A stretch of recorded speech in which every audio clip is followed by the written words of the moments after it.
Hello good morning दोस्तों। आज हम लोग फिर देखेंगे जो है मोशन चैप्टर का जो है सेकेंड पार्ट। फर्स्ट पार्ट हमने जो है अपलोड कर दिया है, आप वहां पर जाकर के देख सकते हैं। वहां पे हमने जो है यूनिफॉर्म मोशन और नॉन यूनिफॉर्म मोशन को जो है एक्सप्लेन किया था। अब हम फिर से जो है थोड़ा उसको रिपीट कर दें तो यूनिफॉर्म मोशन पता ही है किसको कहा जाता है। अगर कोई ऑब्जेक्ट जो है इक्वल इंटरवल ऑफ टाइम में अगर इक्वल डिस्टेंस को ट्रैवल करता है तो हम कहेंगे कि कोई ऑब्जेक्ट जो है यूनिफॉर्म मोशन में है। जस्ट उसका अपोजिट, अगर कोई object equal interval of time में जो है इक्वल डिस्टेंस ट्रैवल नहीं करता है, यानी अनइक्वल डिस्टेंस ट्रैवल करता है, तो उसे हम नॉन यूनिफॉर्म मोशन में कहते हैं। इससे पहले हम लोग ये पढ़े थे डिस्टेंस और डिस्प्लेसमेंट। तो डिस्टेंस जो होता है पाथ, टोटल पाथ का लेंथ होता है, और डिस्प्लेसमेंट जो है shortest distance between two points होता है। डिस्टेंस जो है स्केलर क्वांटिटी होता है क्योंकि उसमें सिर्फ जो है मैग्नीट्यूड होता है, और डिस्प्लेसमेंट जो है वेक्टर क्वांटिटी होता है, उसमें मैग्नीट्यूड के साथ साथ डायरेक्शन होता है। जैसे हम किसी डिस्टेंस को हम जैसे एक्सप्रेस कैसे करते हैं, जैसे हम लिखते हैं 20 किलोमीटर, तो केवल 20 किलोमीटर लिखा देखेंगे तो समझेंगे वो डिस्प्लेसमेंट डिस्टेंस को जो एक्सप्रेस किया गया।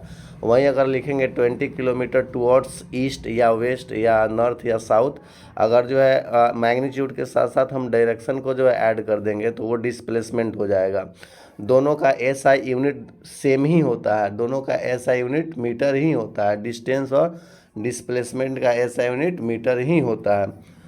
तो एसआई यूनिट सेम होता है, बट दोनों जो है डिफरेंट क्वांटिटी है, एक स्केलर है तो दूसरा वेक्टर है।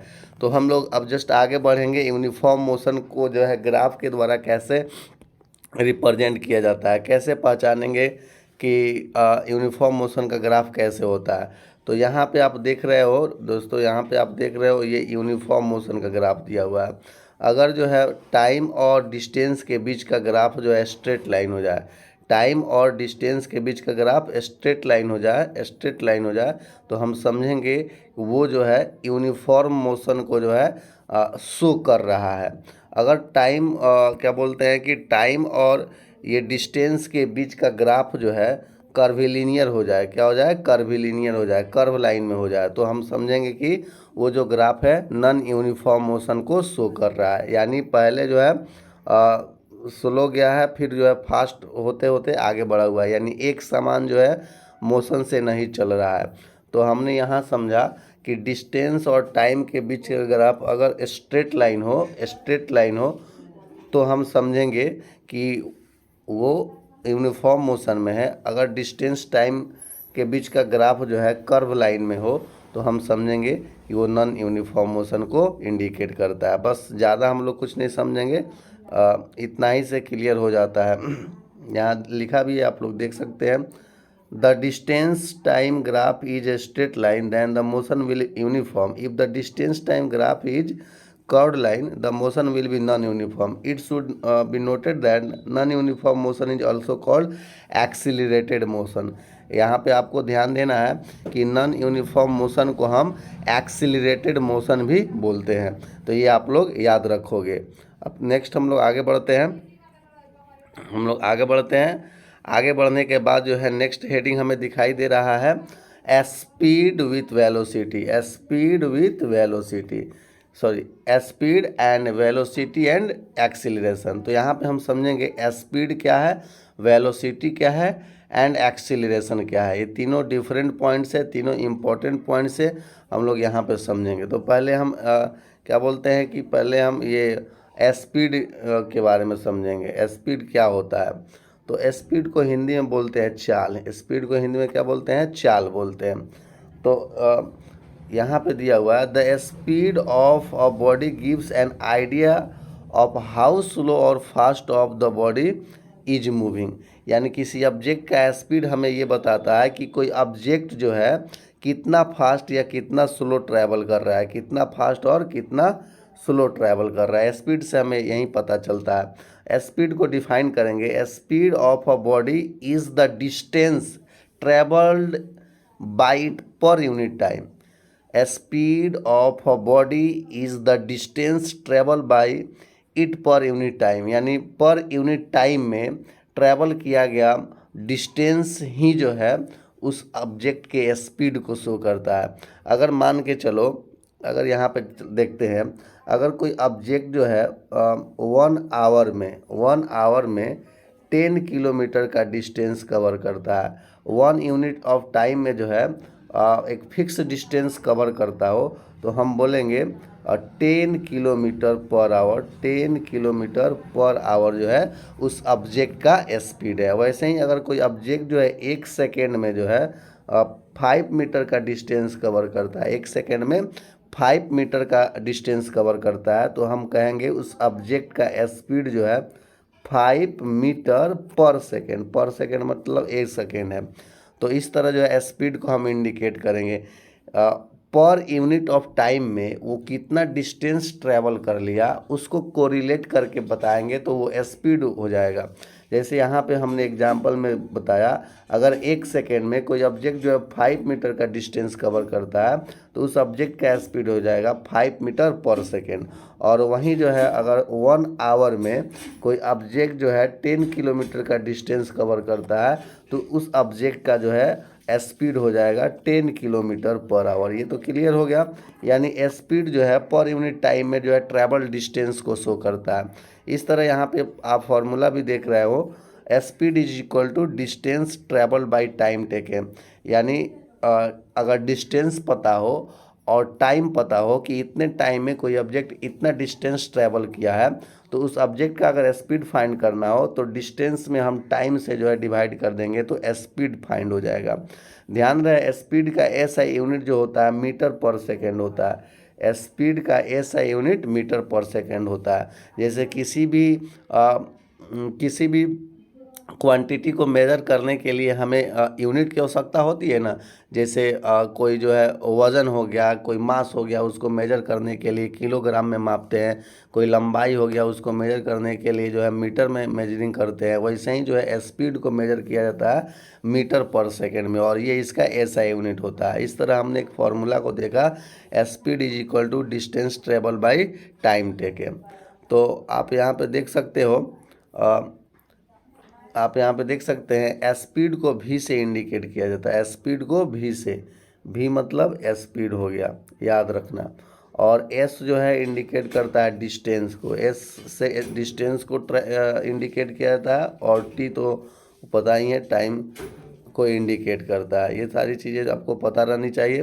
फिर नेक्स्ट हम लोग आगे बढ़ते हैं। आगे बढ़ने के बाद हम फिर वहीं देख रहे हैं, the SI unit of speed is metre per second. CGS में जो है उसका सेंटीमीटर पर सेकेंड हो जाएगा। We use the unit of kilometre per hour. ये लार्जर स्पीड को जो है इंडिकेट करने के लिए किलोमीटर पर आवर का यूज किया जाता है। बट जो है एसआई यूनिट में समझे तो मीटर पर सेकेंड ही होता है। स्पीड होता है स्केलर क्वांटिटी। स्पीड क्या होता है? स्केलर क्वांटिटी, क्योंकि स्पीड जो है डिस्टेंस पे डिपेंड होता है, डिस्टेंस ट्रेवल पे डिपेंड होता है स्पीड।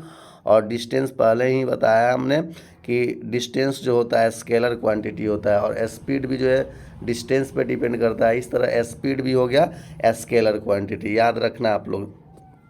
फिर नेक्स्ट आगे बढ़ते हैं हम लोग। तो यहाँ पे देखोगे एक होता है स्पीडोमीटर, यानी गाड़ी का जो स्पीड मेजरिंग करने वाला जो मीटर होता है, स्पीड को मेजर करने वाले मीटर को हम स्पीडोमीटर बोलते हैं।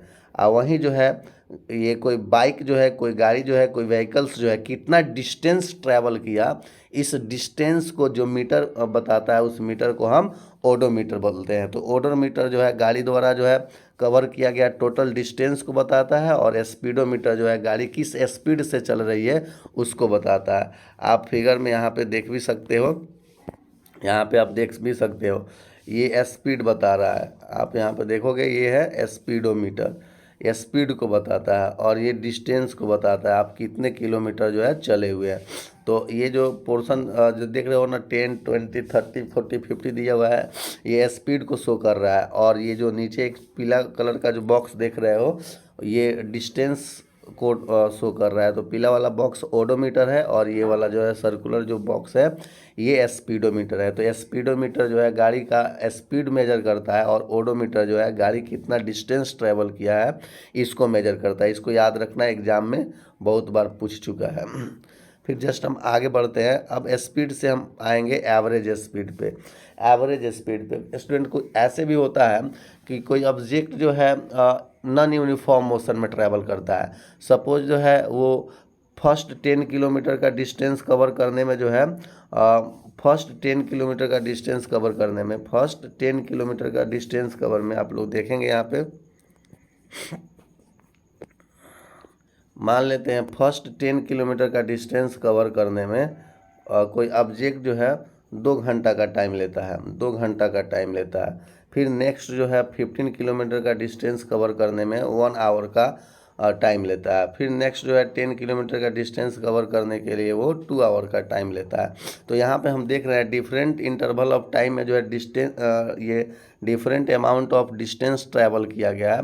तो इस कंडीशन में अगर डिफरेंट इंटरवल ऑफ टाइम में डिफरेंट डिस्टेंस ट्रैवल किया जाता हो तो इस कंडीशन में गाड़ी का एवरेज स्पीड फाइंड किया जाता है, ऑब्जेक्ट का एवरेज स्पीड फाइंड किया जाता है।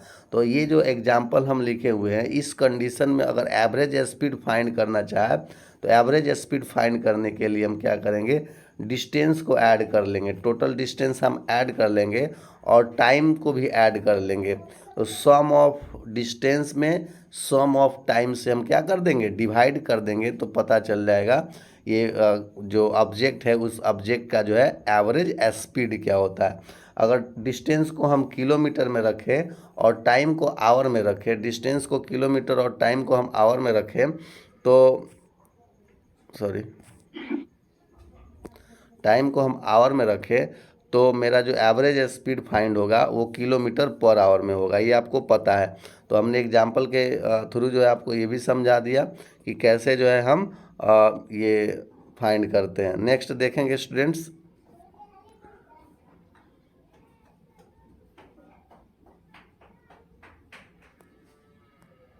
नेक्स्ट देखते हैं हम लोग। थोड़ा सा डिस्टर्ब हो गया था स्टूडेंट्स। तो इस तरह जो है average speed is equal to, आप यहाँ पे फॉर्मूला देख सकते हैं, total distance travelled by total time taken. तो एवरेज स्पीड को इंडिकेट कैसे किया जाता है, बड़ा भी लिख करके यहाँ पे ए भी लिख दिया जाता है छोटा में। तो ये एवरेज स्पीड का जो है इंडिकेशन हो गया, बड़ा भी और फिर उसके नीचे ए भी मतलब एवरेज। तो एवरेज स्पीड को शो करने के लिए ऐसे शो किया जाता है। तो एवरेज स्पीड को फाइंड करेंगे तो टोटल डिस्टेंस को ऊपर लिखेंगे और टोटल टाइम को नीचे लिखेंगे तो हमें जो है एवरेज स्पीड पता चल जाएगा। फिर नेक्स्ट देखते हैं, यहाँ पे स्टूडेंट्स कुछ इंपॉर्टेंट चीज़ दिया हुआ है, आप लोग देखोगे। जैसे यहाँ पे दिया हुआ है मूविंग ऑब्जेक्ट और यहाँ पे एवरेज स्पीड दिया हुआ है। एक साइड में जो है दिया हुआ है आपको मीटर पर सेकेंड में और दूसरे साइड में दिया हुआ है आपको किलोमीटर पर आवर में, किलोमीटर पर आवर में दिया हुआ है और ये किलोमीटर पर आवर में है।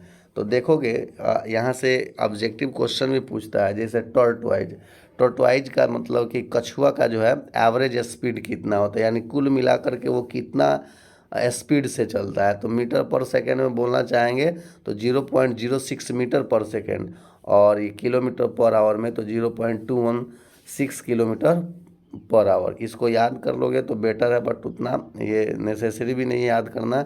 वैसे ही चीता का स्पीड होता है 27 मीटर पर सेकेंड और ये किलोमीटर पर आवर में बोलेंगे तो 97.2 किलोमीटर पर आवर। मतलब हो गया 97.2 किलोमीटर पर आवर का मतलब क्या होता है, एक घंटा में, मतलब एक घंटा पर आवर मतलब एक घंटा, एक घंटा में चीता जो है 97.2 किलोमीटर का डिस्टेंस कवर कर लेता है। इसका मतलब ये हुआ। जेट एरोप्लेन दिया हुआ है, जेट एरोप्लेन का जो है एवरेज स्पीड होता है 500 मीटर पर सेकेंड, या इसको किलोमीटर पर आवर में बोले तो 1800 किलोमीटर पर आवर। अब यहाँ पे हम लाइट का स्पीड देखते हैं। तो सबसे ज़्यादा स्पीड लाइट का ही होता है और लाइट जो है सबसे फास्ट जो है वैक्यूम में ट्रैवल करता है। तो यहाँ पे मीटर पर सेकेंड बोलेंगे तो लाइट का स्पीड होता है 3 × 10⁸ मीटर पर सेकेंड और किलोमीटर पर आवर में बोलेंगे तो 1.08 इंटू 10⁹ किलोमीटर पर आवर। तो आप इसे याद भी कर सकते हो, तो यहाँ पे स्क्रीनशॉट लेना चाहो तो ले सकते हो। तो फिर हम लोग आगे बढ़ते हैं।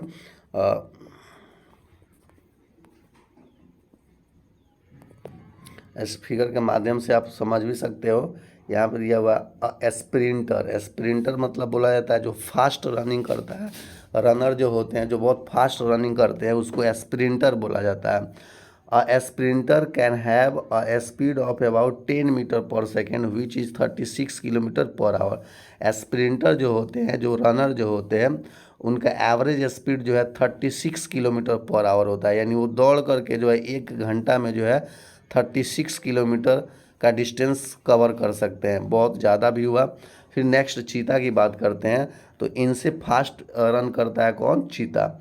तो चीता का एवरेज स्पीड है 97 किलोमीटर पर आवर। मतलब ये 1 आवर में जो है चीता जो है 97 किलोमीटर का डिस्टेंस ट्रैवल कर सकता है। फिर आगे बढ़ते हैं तो यहाँ पे है military jet aircraft. Military jet aircraft जो सेना होते हैं उन सेना का ये एयरक्राफ्ट है, लड़ाकू विमान है। इस लड़ाकू विमान का जो है एवरेज स्पीड होता है 1800 किलोमीटर पर आवर। यानी 1 घंटा में वो 1800 किलोमीटर का डिस्टेंस ट्रैवल कर सकता है। तो यहाँ पे जो है एवरेज स्पीड को शो करने के लिए कुछ फोटोग्राफ्स दिए हुए थे। इस फोटोग्राफ्स के माध्यम से हम लोग एवरेज स्पीड को समझ लिए। एवरेज स्पीड तो पता ही है आप लोगों को, यानी डिफरेंट इंटरवल ऑफ टाइम में डिफरेंट डिस्टेंस जब ट्रैवल कोई ऑब्जेक्ट करता है तो उस ऑब्जेक्ट का जो है हम स्पीड ना निकाल करके एवरेज स्पीड फाइंड करते हैं। एवरेज स्पीड इज इक्वल होता है distance travel by total time taken. Next हम लोग आगे बढ़ते हैं स्टूडेंट्स। यहाँ पे आते हैं स्पीड को समझने पर फिर जो है हम आते हैं यहाँ पे यूनिफॉर्म स्पीड, या इसको कांस्टेंट स्पीड भी बोलते हैं। यूनिफॉर्म स्पीड मतलब हो गया एक समान स्पीड से। अगर कोई कार जो है 10 किलोमीटर पर आवर के स्पीड से चल रही है, यानी वो शुरू से लेकर के लास्ट तक जो है 10 किलोमीटर पर आवर के ही अगर स्पीड से वो चले, तब हम कहेंगे कि उस कार का स्पीड जो है यूनिफॉर्म है, यानी एक समान है। उसके अगर स्पीड में चेंजिंग आ जाए तो वो यूनिफॉर्म ना हो करके नॉन यूनिफॉर्म हो जाता है। तो आप यहाँ पे देखोगे इस ब्लैक पोर्शन को देखोगे, a body has a uniform speed if it travels equal distance in equal interval of time no matter how small this time intervals में बी। यानी कोई बॉडी जो है इक्वल इंटरवल ऑफ टाइम में इक्वल डिस्टेंस ट्रैवल करे, तब हम कहेंगे कि वो ऑब्जेक्ट जो है यूनिफॉर्म स्पीड से चल रहा है। अगर मान के चलते हैं इक्वल इंटरवल ऑफ टाइम का मतलब जो है, मान लेते हैं अभी जो है ये 5 मिनट में कोई ऑब्जेक्ट जो है 5 मिनट ये है 5 मिनट में कोई ऑब्जेक्ट जो है मानते हैं 10 किलोमीटर का डिस्टेंस कवर किया। फिर जो है यहाँ पे 10 मिनट में वो जो है 20 किलोमीटर का डिस्टेंस कवर किया। फिर यहाँ पे हम करते हैं 15 मिनट में वो 30 किलोमीटर का डिस्टेंस कवर किया। तो यानी सेम इंटरवल ऑफ टाइम में, हर एक इंटरवल ऑफ टाइम में 10 किलोमीटर का ही डिस्टेंस ट्रैवल हो रहा है।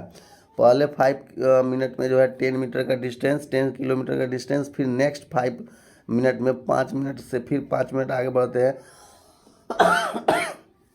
सॉरी, नेक्स्ट 5 मिनट में वो जो है 10 किलोमीटर का ही डिस्टेंस कवर करता है। यानी 10 था तो 20 हो गया, तो 10 किलोमीटर का डिस्टेंस एक्स्ट्रा कवर किया। फिर नेक्स्ट 5 मिनट में जो है 10 किलोमीटर और बढ़ जाता है। यानी हर एक पॉइंट पर हम देखें तो वो स्पीड जो है सेम होगा। स्पीड इज इक्वल टू होता है डिस्टेंस बाई टाइम। 10 में हम 5 से डिवाइड करेंगे तो 2 kilometre per our, 2 kilometre per our. Suppose ये अगर आवर में है तो 2 किलोमीटर पर आवर जो है इसमें स्पीड हुआ। फिर जो है 20 में हम 10 से डिवाइड करेंगे तब भी 2 आएगा। 30 में हम 15 से डिवाइड करेंगे तब भी 2 आएगा।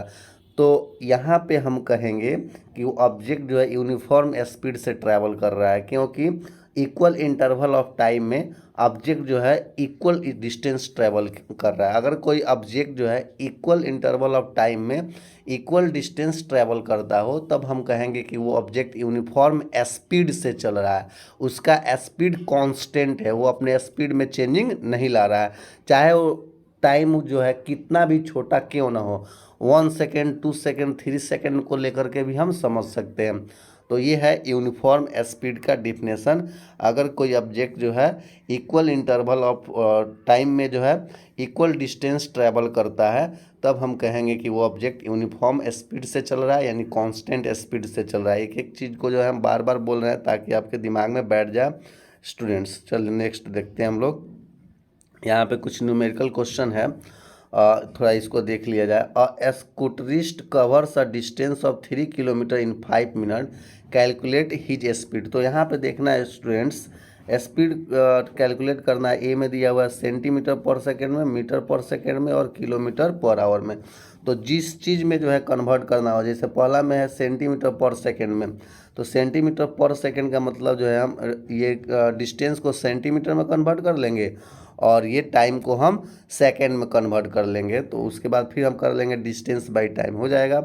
अगर मीटर पर सेकेंड में कन्वर्ट करना हो तो ये किलोमीटर को हम मीटर में कन्वर्ट कर लेंगे 1000 से मल्टीप्लाई करके, और मिनट को हम सेकेंड में कन्वर्ट कर लेंगे 60 से मल्टीप्लाई कर करके। उसके बाद जो हम फिर जो है डिस्टेंस में टाइम से हम डिवाइड कर देंगे, तो मेरा स्पीड फाइंड हो जाएगा मीटर पर सेकेंड में। अगर किलोमीटर पर आवर में कन्वर्ट करना हो तो टाइम, ये डिस्टेंस जो किलोमीटर में दिया ही है लेकिन टाइम मिनट में दिया है, इसको आवर में कन्वर्ट करने के लिए, मिनट को आवर में कन्वर्ट करने के लिए 60 से डिवाइड कर देंगे, तो ये टाइम आवर में कन्वर्ट हो जाएगा। उसके बाद जो है डिस्टेंस में जो है हम टाइम से डिवाइड कर देंगे, तो मेरा जो है एवरेज स्पीड फाइंड हो जाएगा किलोमीटर पर आवर में। तो ये सब नॉर्मल क्वेश्चन है स्टूडेंट्स, इसको जो आप लोग कर सकते हो 9th क्लास में हो, इतना तो करने आ ही जाएगा। फिर नेक्स्ट देखते हैं स्टूडेंट्स हम लोग।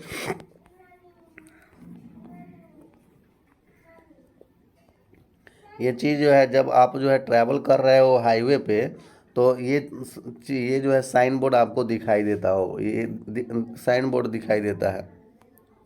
इस साइन बोर्ड को देखेंगे हम लोग, ये दिया हुआ 40, तो 40 का मतलब जो है जिस हाईवे पे हम चल रहे हैं, ये बताना चाहता है कि यहाँ पे मैक्सिमम लिमिट स्पीड जो है 40 किलोमीटर पर आवर है, यानी 40 किलोमीटर पर आवर के ज़्यादा से स्पीड से यहाँ पे गाड़ी आप लोग नहीं चला सकते हैं। नहीं तो यहाँ पे स्पीड डिटेक्टर ये हाथ में लिया हुआ रहता है, जिसको रडार गन बोलते हैं। स्पीड डिटेक्टर ये है, इसको हम रडार गन बोलते हैं।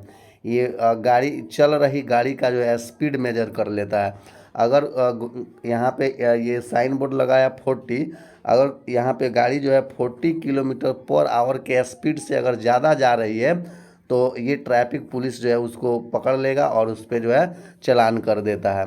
तो इसका मतलब यही हुआ कि जहाँ पे आपको इस तरह का बोर्ड दिख जाए और वहाँ पे जो चीज़ लिखा रहा है उसके अंडर में ही हम गाड़ी को चलाएंगे। उससे अगर ज़्यादा स्पीड से गाड़ी चलाते हैं तो पकड़े जाने पे फाइन लगेगा। इस मशीन को बोलते हैं हम रडार गन, जो रडार गन, स्पीड गन या स्पीड डिटेक्टर भी बोलते हैं इसको। चलिए फिर हम आगे बढ़ते हैं। कुछ प्रॉब्लम यहाँ पे दिया हुआ है, हम लोग बोल लिए हैं पहले भी कि जो न्यूमेरिकल क्वेश्चन है उसको एक साथ हम एक बार कराएंगे, ताकि जो आपको कोई कन्फ्यूजन ना हो। सारा फार्मूला लिख करके सब एक बार समझाएंगे। तब तक के लिए फिर केवल थ्योरी हम लोग देखें। यहाँ पे दिया, इस पिक्चर में देखोगे, इस फोटोग्राफ्स में देखोगे, this road accident has occur due to the over speeding by the driver of the bus and the car. We should never drive vehicles too fast. Motor accident may injure a person seriously. It may paralyze a person for the whole life, or it may kill a person instantly. Life is too precious. Don't waste it. Remember, speed thrills but kills. देखना, यहाँ पे आपको एक तरह से जो है सावधान किया हुआ है कि ये रोड एक्सीडेंट हुआ है। रोड एक्सीडेंट दो ओवर स्पीड से चल रही गाड़ियों के बीच हुआ है। यहाँ पे ट्रक भी जो है, जो बस है वो भी ओवर स्पीड से थी, और ये कार जो है ये भी ओवर स्पीड से है। इस केस में अगर एक्सीडेंट होता है, तो जो मोटर एक्सीडेंट होते हैं और उसमें जो है इंजरी बहुत ज़्यादा होता है, सीरियसली इंजर्ड हो जाता है कोई पर्सन, परमानेंटली जो है पैरालाइज हो जाता है, या कभी कभी जो है अपने ज़िंदगी से हाथ धोना भी पड़ता है एट अ टाइम, उसी समय। इसलिए ध्यान में रखें, जब भी आप बाइक चलाएं, गाड़ी चलाएं, ये ध्यान में रखें कि लाइफ जो है बहुत प्रीशियस है, जीवन बहुत कीमती है, इसलिए इसको वेस्ट ना करें। या ये इस तरह से आपको जो है सावधान किया हुआ है। तक आप यहाँ पर देखें, नेक्स्ट में दिया हुआ है, look at this women who is talking on mobile phone while driving a car. इस औरत को देखें, जब ये कार ड्राइव कर रही है तो ये फ़ोन पे बात कर रही है। This is a very dangerous practice, it has resulted in many serious road accident. अधिकांश रोड एक्सीडेंट्स जो है इसी टाइप से ही होते हैं। जो बाइकर होते हैं, जो ड्राइवर होते हैं, बाइक या कार ड्राइव करते समय वो फ़ोन पे बात करते हैं, उनका माइंड जो है डिस्ट्रैक्ट रहता है, उनका ध्यान कहीं और बटा हुआ रहता है। अधिकांश एक्सीडेंट इसी केस में होते हैं। If it is absolutely necessary to talk on mobile, अगर बात करना बहुत ज़्यादा ज़रूरी है तो first stop the car and then talk. तो कार को एक साइड में रोक करके बात कर ले, उसके बाद ही जो है आगे की दूरी जो है तय करें, अदरवाइज लाइफ जो है डेंजरस हो सकता है। फिर जो है वैसे ही जो है दिया हुआ है आगे, यहाँ पे क्वेश्चन है न्यूमेरिकल, ये हम आगे देखेंगे न्यूमेरिकल क्वेश्चन। ये सब जो है यूनिफॉर्म स्पीड से रिलेटेड क्वेश्चन है, स्पीड से रिलेटेड क्वेश्चन है, एवरेज स्पीड से रिलेटेड क्वेश्चन है। ये सब क्वेश्चन इजी होते हैं, इसको हम न्यूमेरिकल एक साथ कराएंगे। तो न्यूमेरिकल के लिए आप लोग उतना जो है प्रेशर मत लीजिएगा, न्यूमेरिकल हम कराएंगे। फिर नेक्स्ट पॉइंट मेरा हो गया वेलोसिटी। क्या हो गया? वेलोसिटी। वेलोसिटी हो गया, तो वेलोसिटी को हम समझने की कोशिश करेंगे। वेलोसिटी को हिंदी में बोलते हैं दोस्तों वेग। क्या बोलते हैं? वेग। वेग बोलते हैं। जैसे जो है स्पीड जो है डिस्टेंस पे डिपेंड था, वैसे ही वेलोसिटी जो है डिस्प्लेसमेंट पे डिपेंड होता है। सेम फार्मूला होता है, सेम डिफिनेशन होता है, बट उसमें जो है velocity of a body is the distance travel it per unit time is given direction. यहाँ पे थोड़ा सा आपको सुधार करने की आवश्यकता है, यहाँ पे डिस्टेंस नहीं डिस्प्लेसमेंट होना चाहिए। Velocity of a body is the displacement travel by the per unit time in a given direction. एक किसी विशेष डायरेक्शन में पर यूनिट टाइम है, किसी विशेष डायरेक्शन में पर यूनिट टाइम में ट्रैवल किया गया डिस्प्लेसमेंट वो वेलोसिटी को शो करता है। तो वैसे ही हम जैसे स्पीड को जो है समझे, वैसे ही जो है हम वेलोसिटी को भी समझेंगे। बट वेलोसिटी में जो है एक स्पेसिफिक एक पार्टिकुलर जो है डायरेक्शन होता है, और वेलोसिटी जो है डिस्प्लेसमेंट पे डिपेंड करता है। अगर मान के चलते हैं कोई ऑब्जेक्ट जो है एक सेकेंड में जो है 10 मीटर का डिस्प्लेसमेंट किया, 10 मीटर का डिस्प्लेसमेंट किया टुवर्ड्स ईस्ट में डायरेक्शन फिक्स रहेगा, टुवर्ड्स ईस्ट। 2 सेकेंड में जो है 15 मीटर का ये डिस्प्लेसमेंट किया टुवर्ड्स वेस्ट। तो इस तरह का जो है अगर हम वेलोसिटी फाइंड करें, इस कंडीशन में अगर हम वेलोसिटी को फाइंड करते हैं तो वेलोसिटी इज इक्वल टू क्या होता है? Displacement travel by time taken. तो 10/1 जो आएगा, 10/1 इज इक्वल टू क्या हो जाएगा? 10 metre per second. 10 metre per second towards east, 10 metre per second इसमें डायरेक्शन था टुवर्ड्स ईस्ट। और इसमें आएगा 15/2, मतलब 15/2 का मतलब हो गया 7.5 metre per second toward waste. जो डायरेक्शन हम लोग सेट किए रहे होंगे उसी डायरेक्शन में जो है वेलोसिटी भी इंडिकेट करेगा। इस तरह जो है हम बोलेंगे वेलोसिटी क्या होता है? Velocity of a body is the displacement travel by it per unit time in a given direction. किसी पार्टिकुलर डायरेक्शन में पर यूनिट टाइम में जो है ट्रैवल किया गया डिस्प्लेसमेंट जो है वेलोसिटी होता है। Velocity is equal to displacement travel by time taken. और इसका भी ऐसा यूनिट जो है मीटर पर सेकेंड ही होता है। अभी जो है स्पीड का बताया, स्पीड का भी ऐसा यूनिट मीटर पर सेकेंड होता है, और वेलोसिटी का भी SI यूनिट जो है मीटर पर सेकेंड होता है। डिफरेंस ये होता है कि स्पीड जो है डिस्टेंस पे डिपेंड रहता है, उसका कोई फिक्स डायरेक्शन नहीं होता है, लेकिन वेलोसिटी जो है डिस्प्लेसमेंट पे डिपेंड रहता है, इसका एक पार्टिकुलर डायरेक्शन होता है।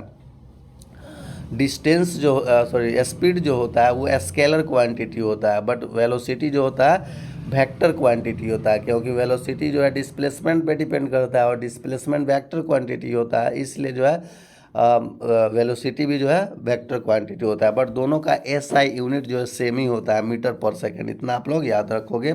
यहाँ भी जो है देखोगे वेलोसिटी को v से इंडिकेट किया जाता है, डिस्टेंस को s से और टाइम को t से, इस ये आपको याद रखना है।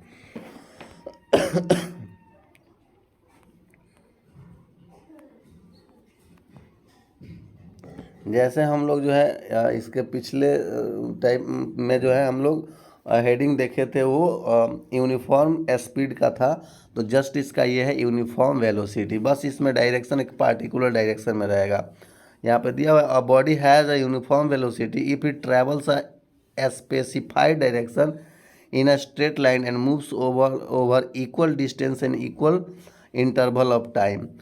यहाँ पे फिर वैसे ही दिया हुआ है no matter how small this time intervals में भी, अगर कोई ऑब्जेक्ट जो है किसी पार्टिकुलर डायरेक्शन में, बस दोनों में डिफरेंस बहुत कम है, अगर कोई ऑब्जेक्ट जो है किसी पार्टिकुलर डायरेक्शन में इक्वल इंटरवल ऑफ टाइम में जो है इक्वल डिस्टेंस ट्रेवल करता है, तब हम कहेंगे कि वो ऑब्जेक्ट जो है यूनिफॉर्म वेलोसिटी में ट्रैवल कर रहा है। वो डायरेक्शन जो है स्ट्रेट लाइन में हो सकता है, एक स्ट्रेट लाइन में डायरेक्शन क्या होता है फिक्स होता है। अगर कोई ऑब्जेक्ट जो है एक स्ट्रेट लाइन में ट्रैवल करता हो और इक्वल इंटरवल ऑफ टाइम में इक्वल डिस्टेंस ट्रैवल करता, डिस्प्लेसमेंट ट्रैवल करता हो, तब हम कहेंगे कि वो ऑब्जेक्ट जो है यूनिफॉर्म वेलोसिटी से ट्रैवल कर रहा है या कांस्टेंट वेलोसिटी से चल रहा है। इतना आप लोग याद रखोगे। अगर किसी को कोई किसी तरह का कोई डाउट हो तो कमेंट सेक्शन में ज़रूर बताइएगा। यहाँ पे दिया हुआ है, आप लोग देख सकते हैं,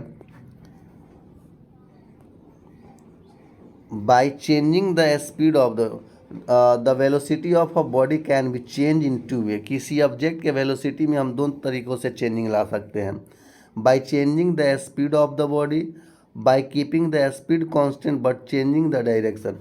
अगर किसी ऑब्जेक्ट के जो है वेलोसिटी में चेंजिंग लाना हो तो दो तरीका होता है। अगर हम स्पीड में चेंजिंग ला दें, बॉडी के स्पीड में चेंजिंग ला दें, बॉडी के स्पीड में चेंजिंग ला दें, तब भी जो है ऑब्जेक्ट का वेलोसिटी चेंज हो जाता है। अगर जो है वेलोसिटी को कांस्टेंट रखते, स्पीड को कांस्टेंट रखते हैं, स्पीड जितना स्पीड से चल रहा है उतना ही स्पीड से अगर ऑब्जेक्ट चले, लेकिन उसका डायरेक्शन हम चेंज कर दें तो डायरेक्शन चेंज हो जाएगा, तो वेलोसिटी भी क्या हो जाएगा, चेंज हो जाएगा। एग्जाम में क्वेश्चन आता है कि किसी ऑब्जेक्ट के जो है वेलोसिटी को कितने तरीक़ों से चेंज किया जा सकता है और वो कौन कौन है। तो किसी ऑब्जेक्ट के वेलोसिटी को चेंज करने के लिए दो तरीके हैं, पहला by changing the speed of the body और second by keeping the speed constant but by changing the direction of the body. Speed को कांस्टेंट रख करके हम उसके डायरेक्शन में चेंजिंग ला दें, तभी जो वेलोसिटी में चेंजिंग आ जाएगा, या केवल बॉडी में के स्पीड में चेंजिंग ला दें तभी जो है वेलोसिटी में चेंजिंग आ जाएगा, क्योंकि वेलोसिटी डायरेक्शन और मैग्नीट्यूड दोनों पे डिपेंड करता है। फिर नेक्स्ट देखते हैं हम लोग। चलिए स्टूडेंट्स, यहाँ पे हम लोग जो है वीडियो को थोड़ा पॉज करते हैं, फिर जो है देखते हैं हम थोड़ा देर का। जैसे कि जानते हैं स्टूडेंट, ये बहुत लंबा चैप्टर है, तो इसको पार्ट बाय पार्ट करके हम लोग समझेंगे। फर्स्ट पार्ट में हमने जो है मोशन को एक्सप्लेन किया है, रेस्ट को एक्सप्लेन किया है, और क्या पोजीशन से रिलेटेड सारे चीज़ होते हैं, स्पीड, डिस्टेंस को distance, displacement, scalar, vector, uniform motion, non uniform motion, ये सारे चीज़ को एक्सप्लेन कर दिया है। अगर ये वीडियो देखना चाहते हैं तो पहले जो है आप फर्स्ट वीडियो को देख ले, ताकि जो है और अच्छे से समझ में आपको आए। अब हम लोग देखते हैं नेक्स्ट है speed and velocity are not always equal in magnitudes. यहाँ पे दिया हुआ है बहुत इंपॉर्टेंट पॉइंट कि speed and velocity are not always equal in magnitude. Speed और वेलोसिटी जो है हमेशा जो है मैग्नीट्यूड में इक्वल नहीं होते हैं। स्पीड की बात करते हैं, यहाँ पे देखते हैं, चूँकि हम जानते हैं स्पीड जो है डिस्टेंस पे डिपेंड करता है, तो किसी भी ऑब्जेक्ट का स्पीड जो है हमेशा पॉजिटिव होगा, और वेलोसिटी जो है डिस्प्लेसमेंट पे डिपेंड करता है, तो किसी ऑब्जेक्ट का वेलोसिटी जो है प्लस, माइनस और जीरो भी हो सकता है। ये आप लोग ध्यान में रखेंगे, उसी चीज़ को ये बताने की कोशिश कर रहा है। फिर देखते हैं हम लोग नेक्स्ट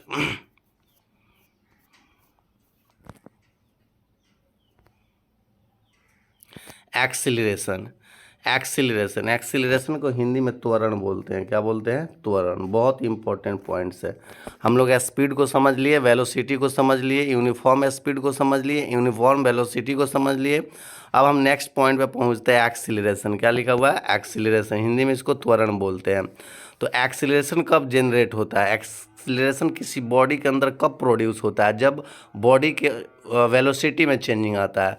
अगर कोई ऑब्जेक्ट जो है यूनिफॉर्म वेलोसिटी से ट्रैवल कर रहा है, अगर अचानक उसके वेलोसिटी में चेंजिंग आ जाए, जहाँ वेलोसिटी में चेंजिंग आएगा वहीं पे जो है एक्सीलरेशन प्रोड्यूस हो जाता है। तो आप लोग डिफिनेशन के थ्रू भी समझ सकते हो। Acceleration of a body is defined as the rate of change of its velocity with time. Time के रेस्पेक्ट में, जैसे अगर कोई ऑब्जेक्ट जो है मान के चलिए 5 मीटर पर सेकेंड के वेलोसिटी से ट्रैवल कर रहा है, अचानक जो है गड्ढा आया और ब्रेक लिए, तो उसका वेलोसिटी घट करके जो है 2 मीटर पर सेकेंड के 2 मीटर पर सेकेंड का हो जाएगा।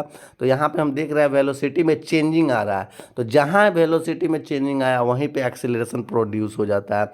या कोई ऑब्जेक्ट जो है 5 मीटर पर सेकेंड के स्पीड से जो है वेलोसिटी से ट्रैवल कर रहा है, अचानक हम एक्सीलरेटर जोर से लेते हैं तो 10 मीटर पर सेकेंड का स्पीड हो जाता है। तो यहाँ 5 मीटर पर सेकेंड से 10 मीटर पर सेकेंड का वेलोसिटी हुआ, यानी वेलोसिटी में चेंजिंग आ गया। यहाँ पे जहाँ वेलोसिटी में चेंजिंग आएगा, वो वेलोसिटी कम हो या ज़्यादा वो मैटर नहीं करता है। जहाँ वेलोसिटी में चेंजिंग आया वहीं पे एक्सीलरेशन प्रोड्यूस हो जाता है। तो हम कब समझेंगे कि किसी बॉडी के अंदर एक्सीलरेशन प्रोड्यूस हुआ है? जब उसकी वेलोसिटी में चेंजिंग आएगा। तो हम कहेंगे कि ये बॉडी जो एक्सीलरेटेड हो रही है, या कोई ऑब्जेक्ट जो है एक्सीलरेटेड मोशन में चल रहा है, यानी वो टाइम टू टाइम अपने जो वेलोसिटी में चेंजिंग ला रहा है। हम लोग नहीं बोलते हैं ऑब्जेक्ट जो है एक्सीलरेटेड हो रहा है, यानी टाइम टू टाइम अपने वेलोसिटी में चेंजिंग ला रहा है। जब कोई ऑब्जेक्ट जो है टाइम टू टाइम के रेस्पेक्ट में अपने वेलोसिटी में चेंजिंग लाता हो, तो हम वहाँ पे वो एक्सीलरेशन प्रोड्यूस हो जाता है। एक्सीलरेशन पॉजिटिव भी होता है, निगेटिव भी होता है। जब एक्सीलरेशन पॉजिटिव होता है, ध्यान से सुनेंगे, जब एक्सीलरेशन पॉजिटिव होता है, जब एक्सीलरेशन पॉजिटिव होता है, जब एक्सीलरेशन पॉजिटिव आए, प्लस में आए, तो समझेंगे कि वेलोसिटी जो है इंक्रीज हो रही है। अगर एक्सीलरेशन पॉजिटिव आए तो हम समझेंगे कि वेलोसिटी में इंक्रीज हो रहा है। और एक्सीलरेशन जो है अगर निगेटिव है तो समझेंगे कि वेलोसिटी में जो है डिक्रीज हो रहा है, वेलोसिटी डिक्रीज हो रहा है। तो वेलोसिटी डिक्रीज होना रिटार्डेशन कहलाता है। क्या कहलाता है? रिटार्डेशन। रिटार्डेशन का मतलब मंदन, यानी वेलोसिटी धीरे धीरे स्लो हो रहा है। तो एक्सीलरेशन को अगर हम ये एक्सप्रेस करना चाहें तो एक्सीलरेशन इज इक्वल टू होता है change in velocity. Acceleration is equal to हो जाएगा change in velocity by time taken. Change in velocity by time taken. मान लेते हैं कोई ऑब्जेक्ट जो है इनिशियल वेलोसिटी यू से चलना शुरू किया हुआ है। यू किसको रिप्रेजेंट करता है? एक बार समझ लेंगे। इनिशियल वेलोसिटी, इनिशियल यानी शुरू में वो किस वेलोसिटी से चल रहा है, उस वेलोसिटी को शो करने के लिए हम यू का प्रयोग करते हैं, यू का यूज करते हैं। यू मतलब इनिशियल वेलोसिटी। यू किसको इंडिकेट करेगा? इनिशियल वेलोसिटी को। याद करते चलिएगा। You means initial velocity, INITIAL, initial velocity. और भी मतलब होता है फाइनल वेलोसिटी। कोई ऑब्जेक्ट जो है मान के चलो जो है 5 मीटर पर सेकेंड के स्पीड से चल रहा है और अचानक जो है उसके वेलोसिटी में चेंजिंग होकर के 10 मीटर पर सेकेंड हुआ, तो 5 मीटर पर सेकेंड के स्पीड से जो चल रहा था वो इनिशियल वेलोसिटी हो गया। तो u इज इक्वल टू लिख सकते हैं हम 5 मीटर पर सेकेंड, और चेंजिंग होकर के जैसे ही वेलोसिटी में चेंजिंग हुआ और 10 मीटर पर सेकेंड हुआ तो मेरा फाइनल वेलोसिटी हो गया। तो v इज इक्वल टू लिख सकते हैं हम 10 मीटर पर सेकेंड। तो आप लोग ये समझ गए u किसको इंडिकेट करता है? इनिशियल वेलोसिटी को। और v किसको इंडिकेट करता है? फाइनल वेलोसिटी को। तो जब वेलोसिटी में चेंजिंग होता है तभी यू भी का कंडीशन आता है। जब वेलोसिटी में चेंजिंग हो रहा हो तभी यू भी का ये बात आता है। अगर इनिशियल वेलोसिटी से कोई ऑब्जेक्ट चल रहा है और वेलोसिटी में चेंजिंग आ गया तो वो फाइनल वेलोसिटी में कन्वर्ट हो जाएगा। और इन दोनों के बीच जो डिफरेंस होगा, और यहाँ पे फार्मूला दिया हुआ है, acceleration is equal to change in velocity, जो ऊपर बताए हुए change in velocity by time taken. तो यहाँ पे हम इसको इंडिकेट करेंगे। एक्सीलरेशन को ए से रिप्रेजेंट किया जाता है, स्मॉल ए से। A is equal to final velocity minus initial velocity, इसको बोलते हैं change in velocity. Final velocity minus initial velocity by time taken. इस तरह मेरा एक फार्मूला हो गया A is equal to V minus U by T. Acceleration find करने का यह फार्मूला है A is equal to V minus U by T, where A is acceleration, V is final velocity, U is initial velocity and T is the time taken. तो आपको पता ही ना we final velocity क्या है, initial velocity क्या है और ये टाइम क्या है। अगर कोई ऑब्जेक्ट जो है रेस्ट में है, सपोज अगर कोई ऑब्जेक्ट जो है रेस्ट में है, कोई रेस्ट में यानी ऑब्जेक्ट जो है रुका हुआ है, तो उसका इनिशियल वेलोसिटी कितना होता है, 0 होता है, याद रखना। अगर जब ऑब्जेक्ट जो है स्टेशनरी पोजीशन में रहे या रेस्ट में रहे तो उस ऑब्जेक्ट का जो है इनिशियल वेलोसिटी 0 होता है। अगर कोई ऑब्जेक्ट रेस्ट में है और चलना शुरू कर दिया और 10 मीटर पर सेकेंड के स्पीड से चलना शुरू कर दिया तो भी मेरा हो जाएगा 10, यानी वो रेस्ट में जब था तो इनिशियल वेलोसिटी 0 था और जब वो चलना शुरू कर दिया 10 मीटर पर सेकेंड के स्पीड से तो मेरा फाइनल वेलोसिटी 10 हो गया। याद रखना, अगर वो चलते ही कंडीशन में उसको अगर कैलकुलेट करना है, अगर वो 10 मीटर पर सेकेंड के स्पीड से पहले से चल रहा है तो यू मेरा 10 मीटर पर सेकेंड हो गया और अचानक जो एक्सीलरेटर हुआ और उसका जो है वेलोसिटी जो है 20 मीटर पर सेकेंड हुआ तो ये बाद का जो वेलोसिटी हो जाएगा वो फाइनल वेलोसिटी और पहले का वेलोसिटी इनिशियल वेलोसिटी। इस तरह फिर से हम फॉर्मूला लिख देते हैं A is equal to change in velocity, मतलब जो है V minus U by T. ये फार्मूला हो गया एक्सीलरेशन फाइंड करने का। तो हम अभी बताया एक्सीलरेशन कब जो है प्रोड्यूस होता है, जब ऑब्जेक्ट के वेलोसिटी में चेंजिंग आता है। ये बहुत बहुत ज़्यादा इंपॉर्टेंट टॉपिक है एक्सीलरेशन, इसलिए इसको हम इतना टाइम ले रहे हैं बताने में। आशा करते हैं कि ये आपको बहुत अच्छे से समझ में आ गया होगा, बहुत बहुत अच्छे से समझ में आ गया होगा। फिर तो हम आगे बढ़ते हैं। अब आते हैं एक्सीलरेशन का एसआई यूनिट की बात करते हैं। तो एक्सीलरेशन का एसआई यूनिट होता है metre per second square, metre per second square. आप इसको ऐसे भी लिख सकते हो मीटर और एस लिख करके -2 लिख दोगे तब भी इसको पढ़ा जाएगा मीटर पर सेकेंड, क्योंकि माइनस का साइन जो है जैसे ही हटेगा तो ये सेकेंड जो है डिनोमिनेटर में आ जाएगा। तो एक्सीलरेशन का एसआई यूनिट होता है metre per second square, metre per second square. आप इसको इस तरह जो है इंडिकेट करें या इस तरह इंडिकेट करें, बात दोनों सेम ही होता है, जनरली ये ऐसे ही इंडिकेट किया जाता है। एक्सीलरेशन का एसआई यूनिट हो गया metre per second, acceleration metre per second square. Acceleration कब प्रोड्यूस होगा, जब ऑब्जेक्ट के वेलोसिटी में चेंजिंग आएगा। तो दोस्तों आशा करते हैं कि यहाँ तक आपको बहुत अच्छा से समझ में आ गया होगा। तो वीडियो ज़्यादा लंबा हो जाएगा, इसलिए बेटर ये है कि बस हम आज इतना ही रहने देते हैं। फिर नेक्स्ट पार्ट 3 में जो है यहाँ से जो है यूनिफॉर्म एक्सीलरेशन से हम लोग शुरू करेंगे। तब तक के लिए आप वीडियो फर्स्ट और सेकंड को देख करके इस चैप्टर के कंसेप्ट को अच्छे से समझ ले, फिर ताकि जो है हम 3rd पार्ट को बनाया तो आपको फिर अच्छे से समझ में आए। और रही बात न्यूमेरिकल की, तो न्यूमेरिकल का वीडियो हम एक बार फिर शुरू से लेकर के लास्ट तक जो है सारे न्यूमेरिकल का वीडियो बनाएंगे, ताकि थ्योरी और न्यूमेरिकल एक साथ पढ़ाने में जो है अच्छा ना लगता है और आप भी बोर हो जाइएगा, समझ में भी नहीं आएगा। इसलिए बेटर ये है कि थ्योरी एक साथ और न्यूमेरिकल एक साथ कराए। ओके, थैंक यू स्टूडेंट्स, फिर मिलते हैं नेक्स्ट वीडियो में।